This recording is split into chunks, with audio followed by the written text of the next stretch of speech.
It's a rainy day in New York, and welcome to another edition of Uptown Radio. I'm your host, Maureen Saint. And I'm Christina Makaya. Have you been feeling stressed recently? Your clergy person might be able to help. A new mental health intervention is being trialed in places of worship and other community-based organizations across the city. When you become anxious, when you get nervous, the first thing we do is we tense up and we stop breathing. Home care workers in New York City are sometimes asked to work 24-hour shifts, yet they are paid for only 13. And workers say they're not getting the rest they're legally allowed. We want to abolish this inhumane 24-hour workday and stop the violence against women of color. And the solar eclipse is coming in just 10 days. We hear some long-standing traditions, like this one from the Cherokee. When that animal goes and tries to eat the sun, it indicates to them to go out and make noise. And some personal perspectives from our reporters. All that and more after the news. Live from NPR News, I'm Lakshmi Singh. Authorities have yet to formally identify the 4 missing people who are presumed dead after a cargo ship crashed into the Francis Scott Key Bridge in Baltimore, Maryland 2 days ago. But we are starting to learn more about the names of some of them through victims' relatives. NPR's Sergio Martinez Beltran tells us more about one of them. Minor Suazo Sandoval came to the U.S. from Honduras nearly 20 years ago. His brother, Martín Suazo, describes him as generous. Ayudando a los demás, eso era como él se sentía feliz. He says helping others made his brother happy. Minor Suazo had been working for the last 2 years for the crew that maintains Baltimore's Francis Scott Key Bridge. He was there early Tuesday morning repairing potholes when the bridge collapsed. Suazo's brother said the 38-year-old will be dearly missed in his hometown, where he helped finance the building of a hotel that brought jobs to rural Azacualpa, Honduras. He also paid for people's medicines and doctor's appointments in the town. Sergio Martinez Beltran, NPR News. Rebuilding the bridge is expected to take years. Engineer Matisse Levy, author of the book Why Buildings Fall Down, How Structures Fail, spoke to us about what he would propose if he were part of the team exploring the redesign. The bridge is what you call fracture critical, which means that one span fails and then the whole thing comes down. I might advocate for a bridge that is built differently so that if one span fails, the other 2 spans would act independently. Former Presidents Barack Obama and Bill Clinton are scheduled to appear with President Biden tonight in New York City. NPR's Elena Moore reports they'll attend a Biden re-election campaign fundraiser. It's a sold-out show at Radio City Music Hall, and more than 5,000 supporters are expected to attend. According to the Biden campaign, the fundraiser will bring in over $25 million, which they say is, quote, the most successful political fundraiser in American history. The event comes as Biden continues to be neck and neck with former President Donald Trump in recent national polls. That said, Trump continues to trail Biden in fundraising. Elena Moore, NPR News. The Georgia election interference case against former President Donald Trump resumed today, with Trump's team arguing the indictment should be thrown out. Lawyer Steve Sadow says claims of voter fraud in the 2020 election constitute political speech protected under the First Amendment. A prosecutor argued Trump's statements were not protected because they are central to criminal activity alleged in the Fulton County DA's racketeering case against the Republican and co-defendants. At last check on Wall Street, the Dow Jones Industrial Average was up 47 points before the close at 39,807. The S&P was up 5. From Washington, this is NPR. Earlier today, the man accused of fatally shooting an NYPD officer in Queens on Monday was charged with first-degree murder. Officer Jonathan Diller was shot by Guy Rivera from Queens when the policeman approached his illegally parked car. This is not Rivera's first interaction with the justice system. His record includes 21 prior arrests for charges including assault, robbery, and possession of a controlled substance. To commemorate Officer Diller, Governor Hochul has directed flags on all state buildings to be flown at half-staff. Diller's wake took place this afternoon on Long Island, and hundreds of attendants, including Donald Trump. 3 presidents will be in town this evening when the Democratic Party holds a fundraiser at Radio City Music Hall for President Biden. The NYPD says to expect street closures with 49, 50s, and 51st Streets shut down to traffic. Pedestrian traffic is also limited as of 3 p.m. in the same places. We'll have more on the President's fundraising later on today's show. Right before the kickoff of the 2024 Auto Show at the Javits Center tomorrow, Governor Hochul has announced over 100 new chargers for electric vehicles will be built in New York City. This is part of the city's $1 billion investment aimed at making transportation electric and reducing emissions. The initiative is born from a partnership between the New York City Department of Transportation and the New York Power Authority. The great majority of charging stations will be located at 13 new Evolve New York hubs. Others will be at LaGuardia Airport.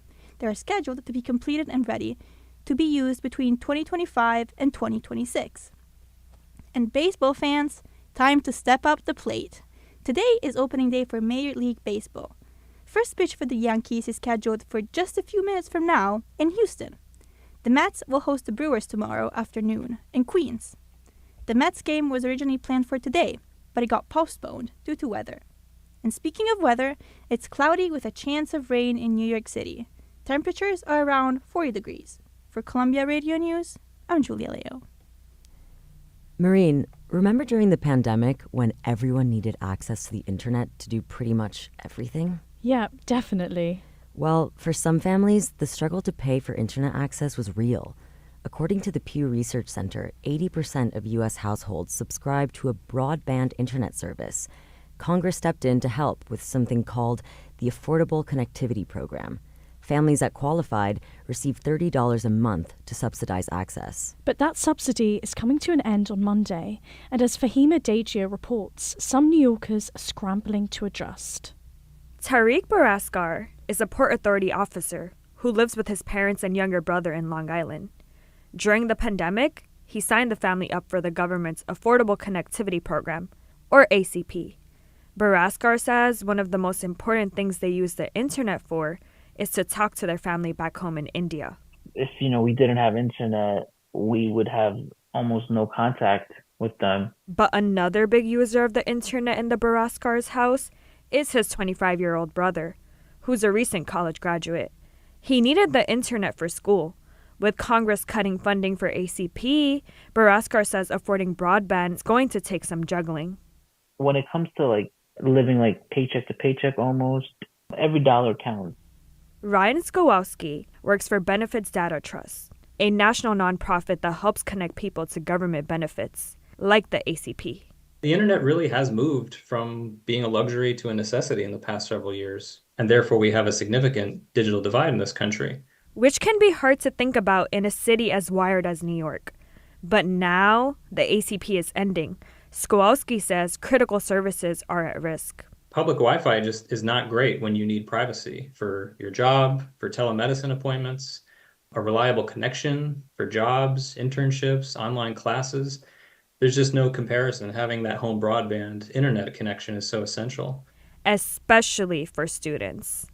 I can't imagine a worse time for ACP to expire than April, May, which is typically when final exams are, right? Judith Aferi, who's just about to graduate from a master's program in mental health counseling, says paying for internet access is just too much for her budget.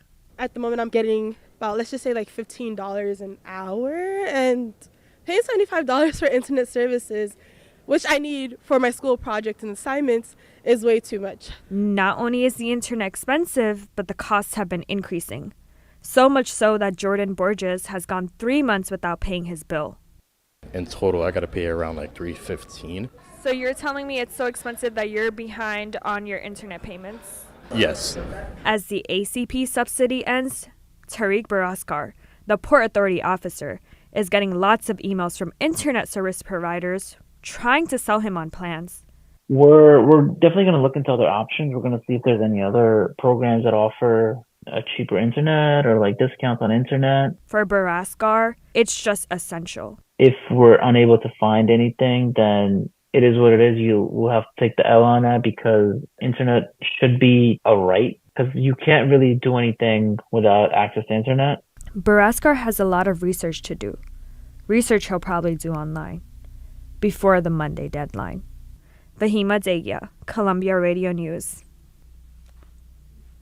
The New York Civil Liberties Union came to a landmark settlement on Tuesday. They found that Jefferson County Jail was not providing necessary medical care for incarcerated people with opioid addiction, and this treatment is supposed to be guaranteed under both federal as well as New York state laws. I spoke with the NYCLU attorney Terry Ding, who explained more. Under the Americans with Disabilities Act, opioid use disorder is categorized as a disability. So, jails and prisons are required to make accommodable with that disability, which includes, the treatment that they need. We've been working on this issue, the availability of MOUD for incarcerated people for years now. So MOUD stands for Medication for Opioid Use Disorder. And the kind of MOUD that we're specifically focused on here activate opioid receptors in the brain that relieve a person's craving for opioids and relieve their withdrawal symptoms. The stigma against people with OUD is a big reason why, a lot of facilities were not providing this kind of treatment. And in October of 2022, a little bit after we filed our case, New York State actually passed a new law that requires MOUD treatment to be made available for people who need it in all jails and prisons across the state.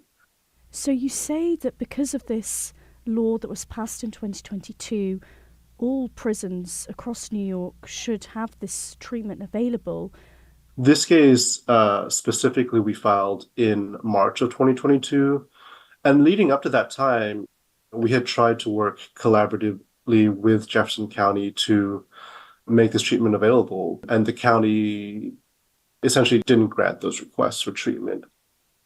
So why is this case so important? It was just necessary because there were so many people passing through the jail who had opioid addiction and who needed this treatment. And because they weren't getting it, were going through a profoundly painful withdrawal, dealing with relentless opioid cravings, and just at risk of relapse and overdose without the treatment.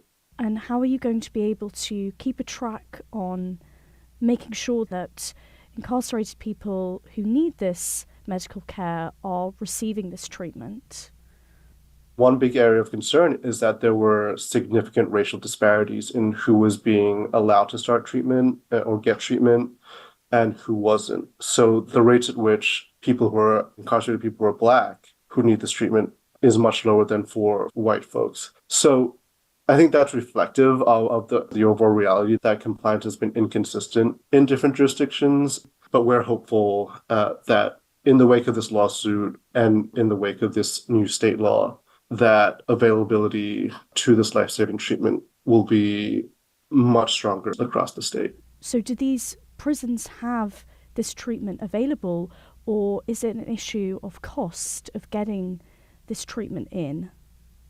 I think the cost issue is something that these correctional facilities have talked about before as an obstacle. In the long run, making this treatment available is not just life-saving, it's cost-saving because it reduces the rate of the use of contraband opioids in jails and prisons. It helps people stay on treatment at much higher rates, which makes it easier for them to adjust back to life in the community once they're released, makes them much less likely to relapse and overdose.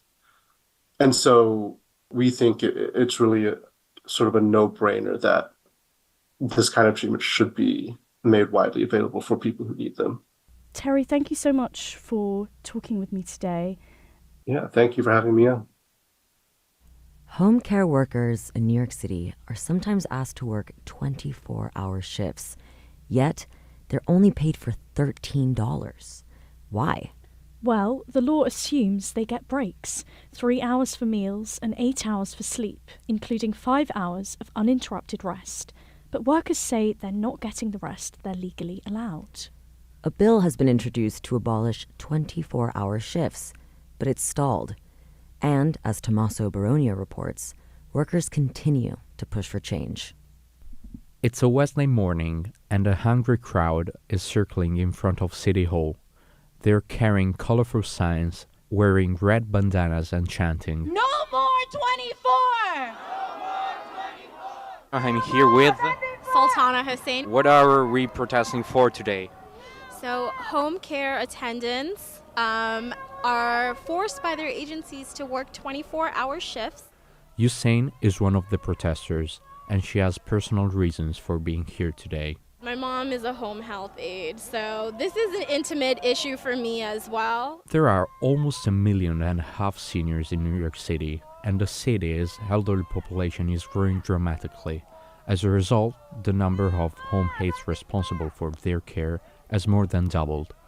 As of 2022, there were over 500,000 of home health aides statewide. We have tried to get a bill passed with City Council called No More 24. It has not been successfully passed. We have been protesting at City Hall for several months now, to no avail. City Council member Christopher Marte sponsored the bill. It will limit the shift to 12 hours within a 24 hours period. Marte introduced the bill twice, in 2022 and then again earlier this month, and it got stuck twice. So today, some protesters are here trying a dramatic solution, a hunger strike. Home care workers tapped onto a small wooden stage to share their stories and the impact of the job on their health. Gui Hua Song, a retired Chinese-American home care worker, says the job was a nightmare for her. Her words were translated by an interpreter. I am on 24-hour shifts for 8 years. I got badly injured working 24 and can no longer work. Song wants to put an end to the long shifts, and she supports the new bill. Like Song, the majority of workers present are women and live in Chinatown. Today, we are here again to demand that City Council Speaker Adams immediately brings Intro 615 to a vote.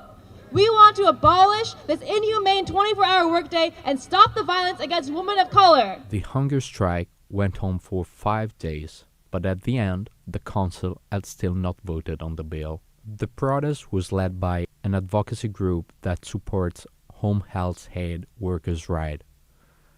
Jun Chan volunteers with the group. He grew up in Chinatown. He says he knows a lot of workers like Song.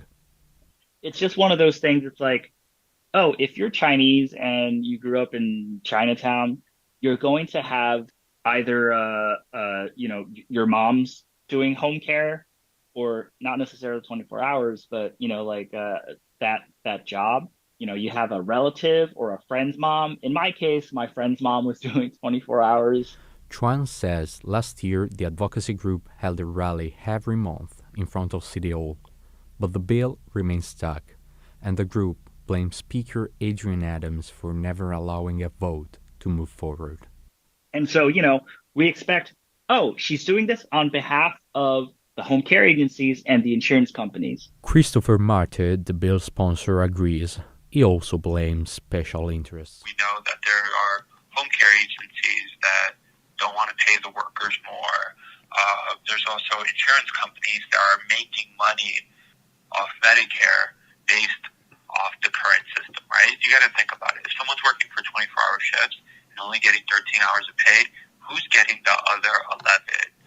When asked their thoughts on the bill and whether the current law treats workers fairly, 3 of the largest healthcare agencies in New York declined to comment. For now, there's no vote planned for the bill. Tommaso Baronio, Columbia Radio News.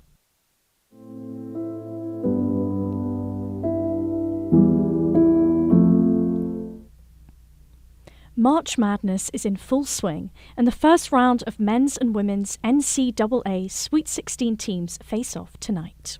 For people who bet on sports, this is game time. The American Gaming Association estimates nearly $3 billion will be bet on March Madness this year alone. Apps like FanDuel and DraftKings are making it easier than ever for people to place bets virtually every second of a game. And on college athletes. Desiree Nick-Farjum reports on the problems sports betting is creating for gamblers and athletes alike. First, let's talk about the pressures online sports betting puts on college athletes. San Diego State's men's team is in the first of the Sweet 16 matchups, and at a press conference yesterday, Coach Brian Dutcher said his players are facing a lot of pressure, often directed to them as individuals. People complaining about how they're playing, missing shots, and they just get beat up constantly. Dutcher says one of the challenges is proposition bets, or prop bets for short. These allow people to bet on players' individual stats rather than the outcome of a game. Just because they're kids with big bodies doesn't mean they're not affected by social media, by pressures outside of the small world they live in. And so whether that's prop bets that people are texting them and posting stuff, yeah, it's unfortunate. But for some, unfortunate doesn't cut it. Yesterday, the head of the NCAA's Charlie Baker released a statement that the league is taking steps to block prop betting. But with roughly 2/3 of Americans living in states where people can place minute-to-minute bets, the league is going to need some help from the government. We are dealing with a massive and growing public health crisis involving a known addictive product. Let me repeat that. A known addictive product. That's Congressman Paul Tonko. He represents New York's 20th District, which includes Albany. He sponsored a bill in Congress to address gambling addiction. So here we are at the second group that's harmed by online sports betting, the people placing the bets. Tonko says 1 out of 5 people with a gambling issue will attempt suicide, making it one of the most dangerous mental health challenges. Our new legislation, it takes a comprehensive public health-oriented approach of requiring states that offer sports betting to meet minimum federal standards. One of those standards is the app's use of artificial intelligence behind the scenes to curate bets for their users based on their betting activity. The app then pings them to keep them betting. Harry Levant is from the Public Health Advocacy Institute. And sadly, this extraordinary technology and information advantage is used to make the products more addictive and create instant individualized offers and incentives to gamble. One of the challenges in regulating sports betting is that the laws vary state by state. Sean Fluharty is a state representative in West Virginia and president of the National Council of Legislators from Gaming States. A law passed last night that allows the state to ban bettors who threaten and harass athletes online. You don't have a right to bet on sports. It's absolutely just a privilege, and that privilege can be revoked if you're threatening players. Fluharty says sustainable models like this one will protect consumers and athletes. We have an obligation to make sure that we have a safe environment for our student athletes. We want entertainment to be the goal here, not gambling addictions. Will Kaiser is standing outside of a sports bar in Morningside Heights. He's showing me his FanDuel account and the March Madness setup. So if you look here, like for Thursday, the first 3 options it gives you is the spread, the money line, and then total points. So you can bet on Clemson. They have a 7.5 spread. So that means that if they lose by 7 points, you would win money. But if they lose by 8 points, you don't win money. Kaiser says he's a pretty casual FanDuel user, but he likes the extra excitement he gets when betting on a game he's watching. But I would recommend not to do it at all. I would say definitely don't bet any money that you would be afraid to lose. For some, that's easier said than done. Desiree Farajam, Columbia Radio News.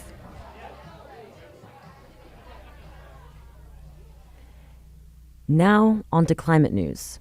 According to a report from the Adams administration, extreme heat is the biggest threat to human life in New York City as a result of climate change. That same report laid out exactly how the city's plan to tackle it, including a long-term climate goal which aims to cover 30% of the city in the cooling shade of tree canopies. The report was released in spring 2023, so 1 year on, how much progress has been made? Dominic Hall-Thomas takes us through a stroll on Central Park to find out. And what kind of trees are we actually looking like here? Is it a bit of a mixture? It's a mix of oaks and black cherry trees. You know, you can sort of see there's a pathway that leads you down into a forest. This is Emily Walker. She works for the Natural Areas Conservancy. Most of what you see is just canopy. It looks a little bit fallow at the moment because it's just starting to come back, springing into life. The ground is carpeted with little yellow flowers. The trees have buds with emerald green tips, and a small stream flows between the tree trunks. And it's lucky that the trees here are springing into life, because the weather and the city is about to start heating up. The tree canopies provide shade, so in the summer, parks like this remain much, much cooler than the surrounding city. I think there was a 13-degree difference. 13 degrees. 13 degrees, which is a lot if it's, 95 degrees outside when you're like out on the street. And that's why Mayor Adams made tree coverage so central to the city's plans to tackle extreme heat. The Parks Department says last year they planted over 15,000 trees. But how close does that get them to their 30% goal? Well, right now, the canopy coverage for the 5 boroughs is at 22%, so we have 8% to go. Doesn't actually sound like that much. Doesn't sound like that much, but when you think about the context in which we have the ability to add trees or increase canopy, it's actually a pretty significant lift. Which means at this rate, it would take nearly 3 decades to hit that target. In the meantime, built-up areas get the hottest during the summer when concrete absorbs summer heat. Problem areas like Harlem and the Bronx have very little tree coverage and a high density of buildings.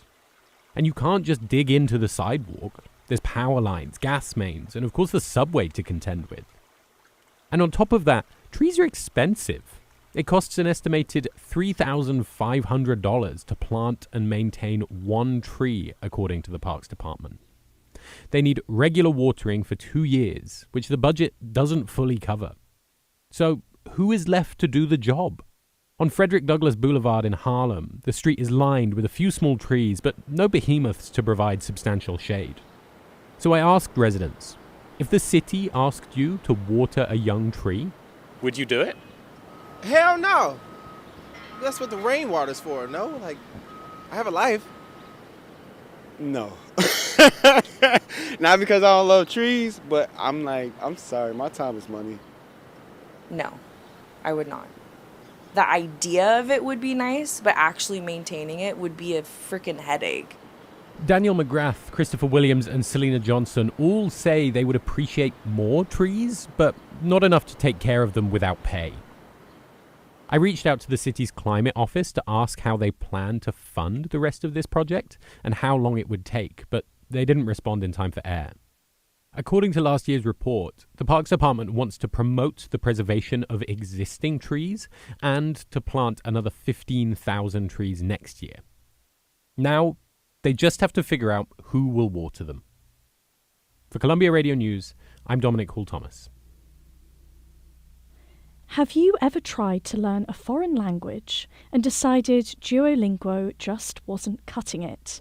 As part of our new series here on Uptown Radio of Personal Perspectives, Samuel Eli Shepherd describes a time he took the concept of language immersion to a whole new level. Growing up in Toronto, I had an insecurity that most Americans don't even consider. Je ne peux pas parler français. I can't speak French. Canada has 2 official languages, English and French. Every student attends French class through grade 9. To get a federal job, you must be fully bilingual. But I did not learn French.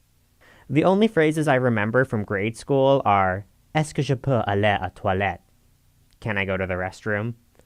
Then I moved to Montreal for undergrad, where French is the primary language spoken. When I'd try ordering from the menu at a restaurant en français, the server would roll their eyes and respond in English. My final year of studies, I started panicking. How could I prove myself to a future employer with just one language? A friend told me about a government-sponsored program called J'Explore, where English-speaking students could practice French with host families in northern Quebec for a month. It sounded perfect. So, that summer, while my classmates were embarking on expensive graduation trips across Europe, I boarded a bus, heading 2 hours north of Montreal to a college campus by Trois-Rivières, eager to learn French. Our first day, we gathered in an auditorium, and we pledged to speak French at all times. The professors explained that if we were caught speaking English more than once, we'd be sent packing. Our days were filled with classes, sports, and scavenger hunts, all in French, and Big Brother was always watching. There were rumors that some students were narcs, waiting for you to slip into English and then turn you in. But it also felt like a bit of a farce. The pandemic forced us to live with each other, not local families. So instead of being surrounded by native French speakers, we were Anglophones cosplaying as Quebecois. In the shadows, when we were sure we were safe, we secretly chatted in English. I met a woman from a small town in Ontario who opened up to me about her difficult childhood. On a hike through tall pine trees one day, I became one of the first people she has ever confided in. I don't remember every lesson of Passé Composé, but I do remember sneaking off one evening into the city with my roommate to grab poutine at a local dive bar. He told me about his relationship troubles, and when he and my friend from the hike started dating the following fall, he credited my cleverness for bringing them together. So maybe I'm still not the perfect bilingual Canadian, but I learned to overcome my French insecurity that summer by recognizing what I am good at. I'm a person with the ability to embrace the uncomfortable, to adapt, and to forge connections in even the most unfamiliar places. And if those aren't the language skills employers are looking for, well, je ne sais quoi. Merci beaucoup for the life lessons, Quebec.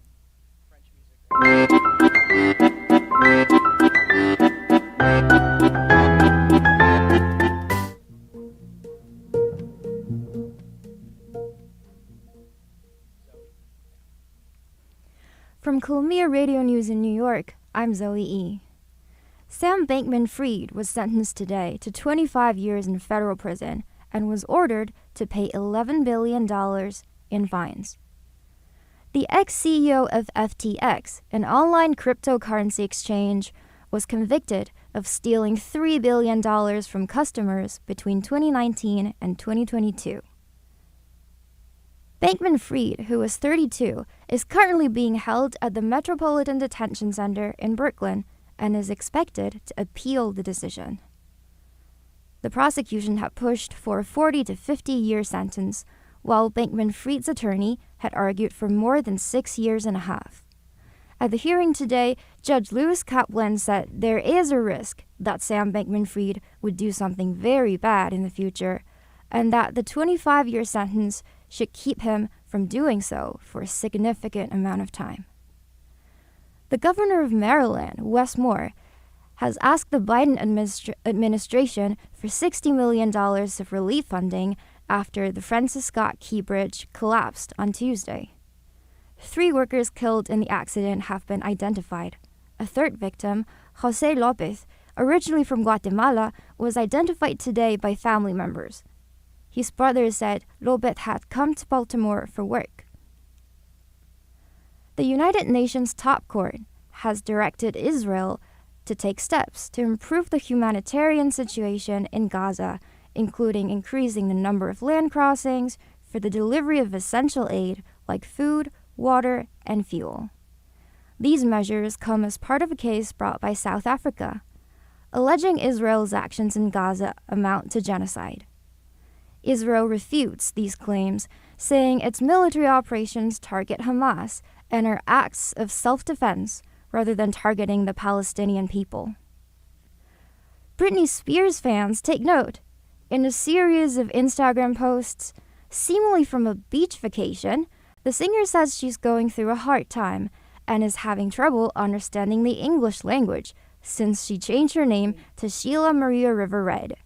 She posted the new name to her Instagram profile in February. Mayor Adams says subway riders may soon be passing through high-tech gun detectors to get on the train. The mayor announced the beginning of a 90-day period to gather comments and develop a plan to bring gun detection technology. Adams says the move is, quote, the next step in our ongoing efforts to keep dangerous weapons out of our transit system.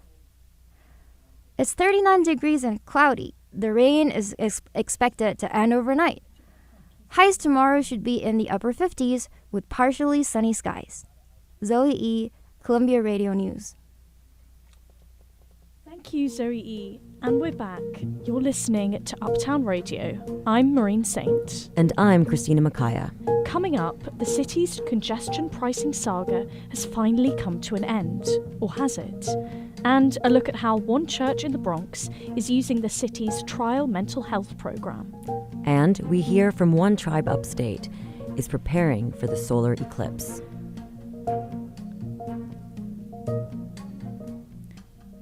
But first, it's no secret that rates of anxiety and depression have gone up and have remained up since the pandemic.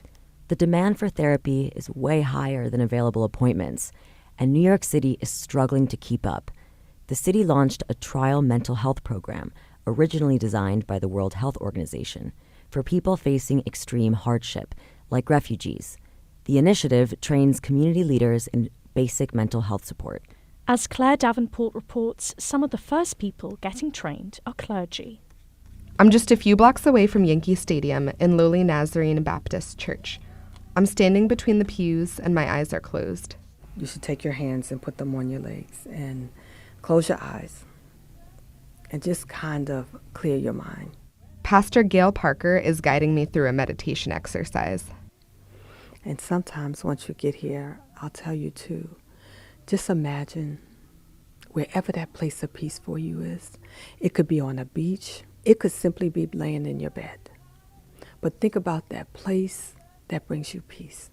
To the count of 4, you breathe in. 1, 2, 3, 4. Exhale. 1, 2, 3, 4. Deep breathing is just one technique Parker learned through Problem Management Plus, PM Plus for short. She went through the training at New York's Theological Seminary.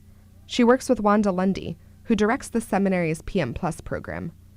Lundy was initially surprised that breathing was such a central practice.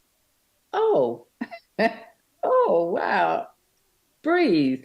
Yeah, that makes perfect sense because when you get stressed, when you become anxious, when you get nervous, the first thing we do is we tense up and we stop breathing. And people turned off by traditional therapy might be more open to coping strategies like deep breathing.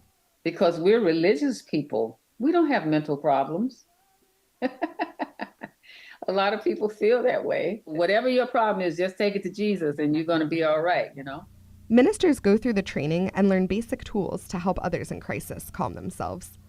And PM Plus can be used anywhere, at any time. Adam Brown is a clinical psychologist and a lead coordinator on the rollout of PM Plus in New York. Training everyday people to deliver basic mental health support has always been part of his vision. For people in a community who might be well positioned to deliver basic forms of support because they're teachers, because they're faith-based leaders, because they're in other roles within their community.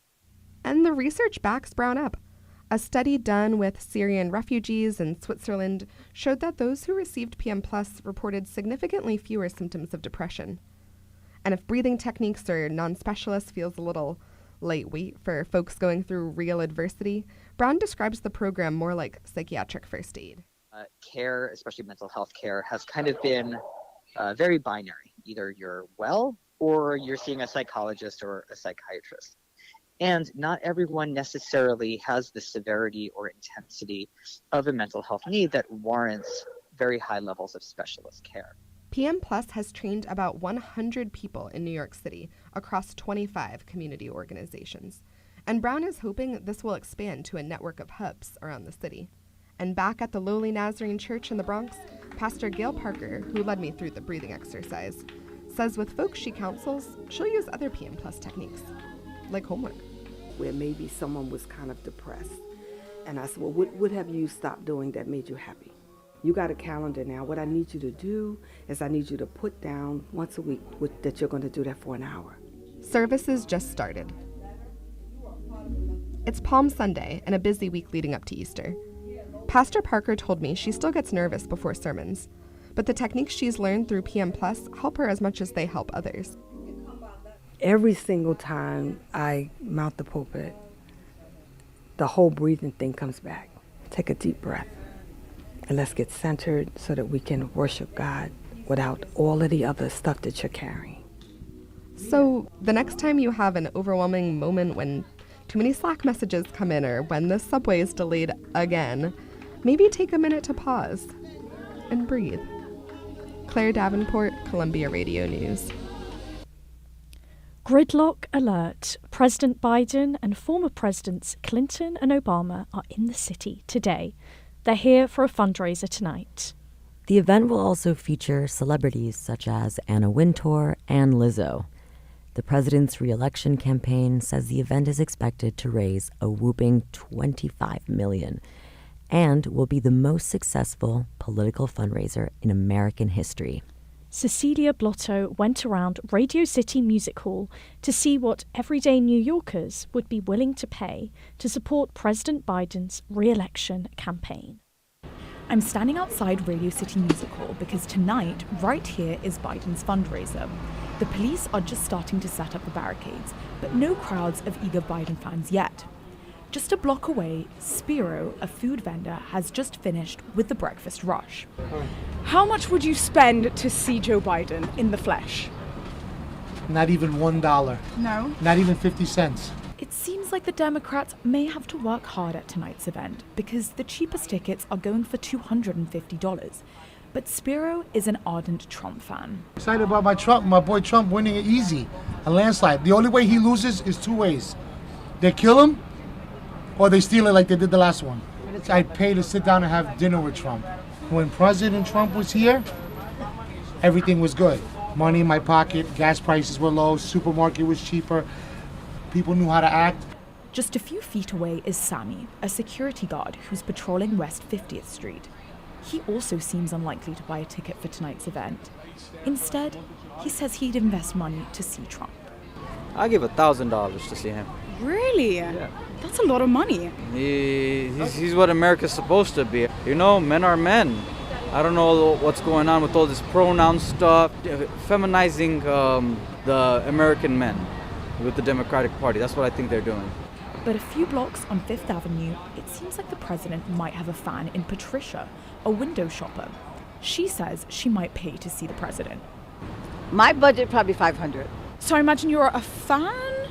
Not really, but compared to the other party, I would take him. Another strike for Biden. Outside of Radio City Music Hall, where Biden himself will be in just a few hours, freelance journalist Janet says she's just fed up with politics. Would I pay for either one of them? No. Fair enough. It seems like New Yorkers are done with elections altogether. Cecilia Blotto, Columbia Radio News. New York City public schools are about to lose $40 million in arts funding this June. Yesterday, students and advocates held a press conference calling on the mayor and city council to find solutions, and fast. While a lot of people have made pleas for the importance of arts education for students, this could be equally harmful for public school teachers. Kimberly Olson is the executive director of NYC Arts and Education Roundtable. She says protecting art teachers means amending state laws. Before we begin, could you tell us when arts programs started receiving federal aid? And until now, how has the funding helped? When the COVID-19 pandemic hit back in 2020, our city put $75 million of federal stimulus money to support students. This ended up leading to partnerships with arts and cultural organizations. It supported teacher professional development to meet the needs of our students. And we were so thrilled that that funding continued. However, that funding is set to end on June 30th, which is going to impact schools across New York City. The loss of funding clearly puts the education of students at risk. But what does this mean for certified arts teachers? Over the past 3 years, we have experienced a loss of full-time certified arts teachers across the city. To put those numbers in perspective, in the 2019-2020 school year to the 2022-2023 school year, our city lost 425 full-time certified arts teachers. That is 14.8% of all certified arts teachers across the city. So that loss of those teachers impacts tens of thousands, if not hundreds of thousands of students across the city in a space where that might have been the only arts teacher serving their school. We know many arts teachers were possibly teaching theater or dance pre-pandemic, but all of a sudden found themselves teaching second grade, teaching math, teaching social studies as a way to sort of meet social distancing requirements at the time. This means less arts programming for our students. It means our teachers may be getting less professional development. It means that our teachers could be potentially stretched even more thin than what they currently are. How are teachers responding? Unfortunately, if you look at GoFundMe and you type in arts education New York City, you'll see way more GoFundMes. than you would ever wish to see. It should not be these teachers or even students taking on the labor of making sure that they have funding to support arts education programming in their schools. And ultimately, it should not be up to the PTA of the school to make sure that a school is able to keep their arts teacher or able to make sure that the school musical happens, because ultimately that leads to greater inequity across our system. Arts education and access to it shouldn't be dependent on the zip code that you live in. We are working with teachers across the city to be able to get a sign-on letter that we send over to the mayor, to be able to make some noise about the importance of these programs right now and bring visibility to it. Because arts education isn't a nice to have, it is a must have. So how does the city plan to make up for this funding gap? Can they follow any procedures from other cities that are managing this successfully? The state of California passed a pretty exciting bill this past year, which essentially provides a guaranteed funding stream for arts and music in their schools. It will amount to tens of millions of dollars, if not more, that are going to go directly to schools so that they are able to have that foundation for arts and music across the entire state. Say another model that I can point to as well is in New Jersey. New Jersey was the first state to have 100% access to arts education for all of their students. That is huge. But one of the ways that they were able to get there is through partnership between their city school system or their state school system and their state council on the art, in addition to transparency, so that folks understood that what gets measured gets done at the end of the day. But how is New York state law different from states like California and New Jersey?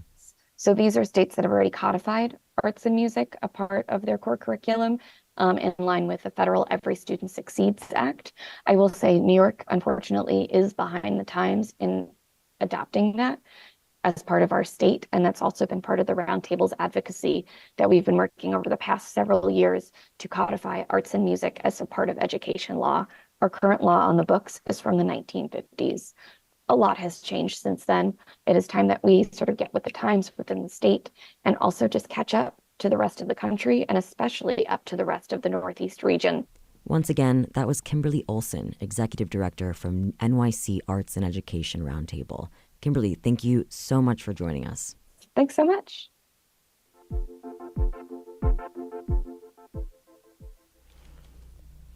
The congestion pricing saga has finally come to an end. Probably.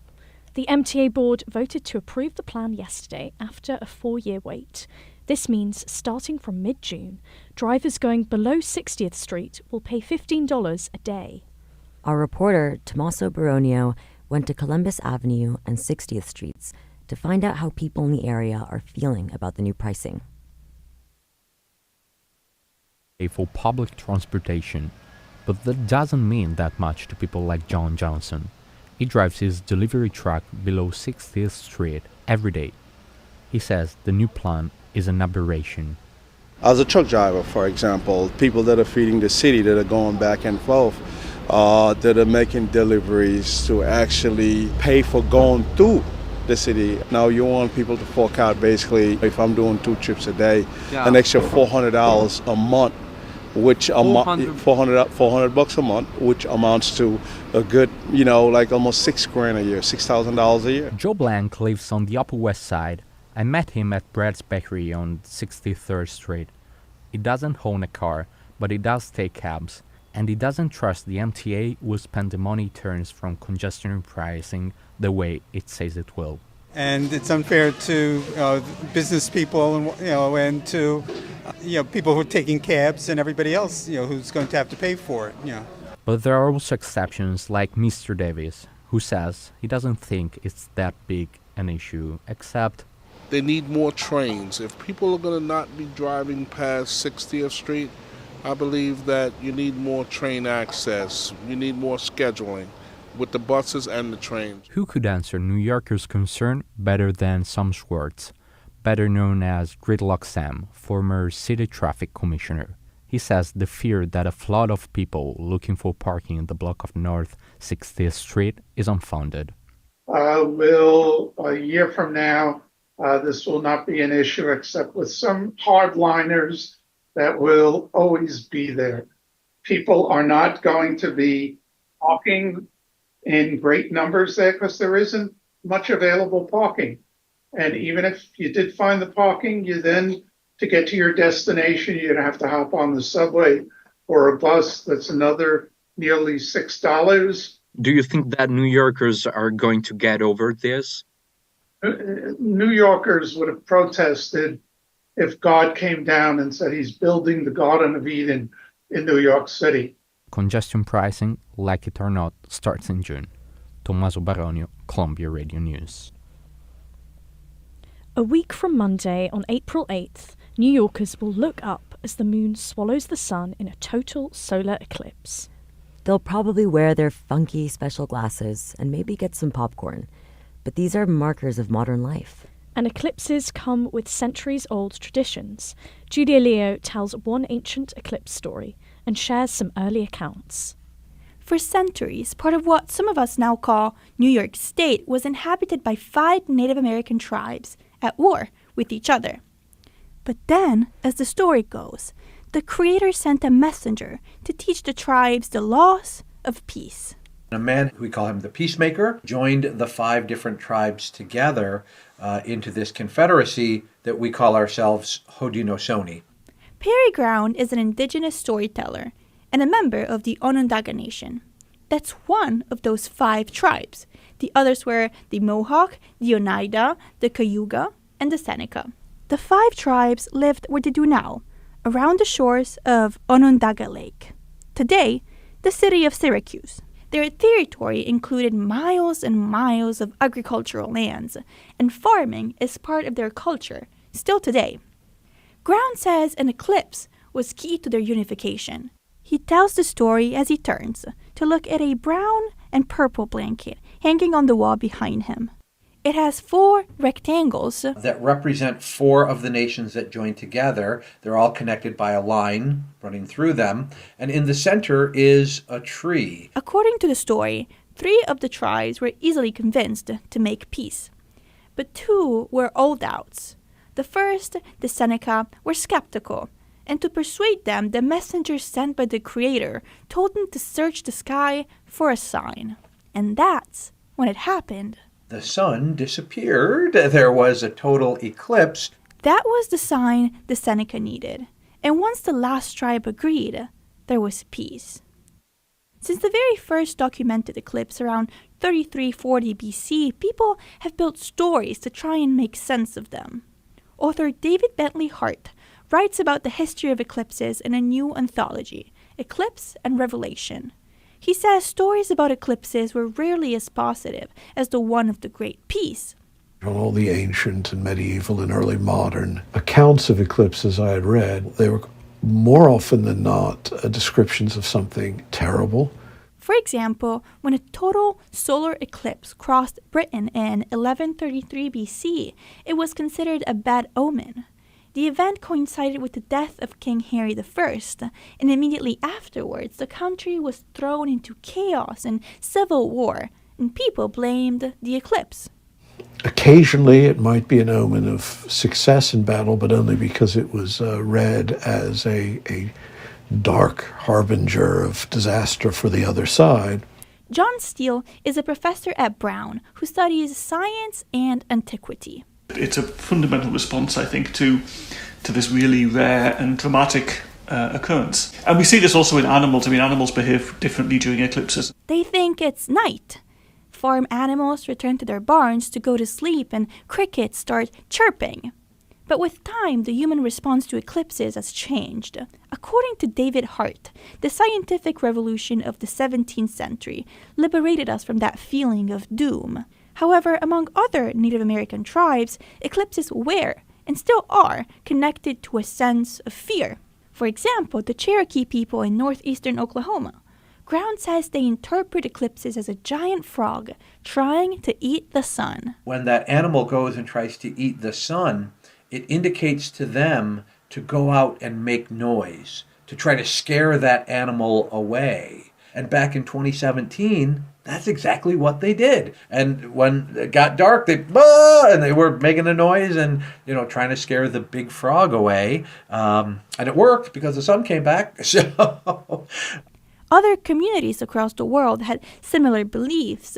In China, people believed the dragon was trying to eat the sun. And in ancient Babylonia, there were accounts of people breaking pots and making noise to scare away demons that they believed responsible for the eclipse. These stories do not really surprise Perry Ground. And to hear the similarities in the story, it really reminds me that it's a very human experience. Ground says that despite their differences, these stories are all born from the human need to make sense of the world. So get ready to gaze up at the sky and figure out what this brief darkness means to you. Julia Leo, Columbia Radio News. Earlier, we said that home care workers in New York City are sometimes asked to work 24-hour shifts, yet they're only paid for $13. We should have said they're paid only 13 hours.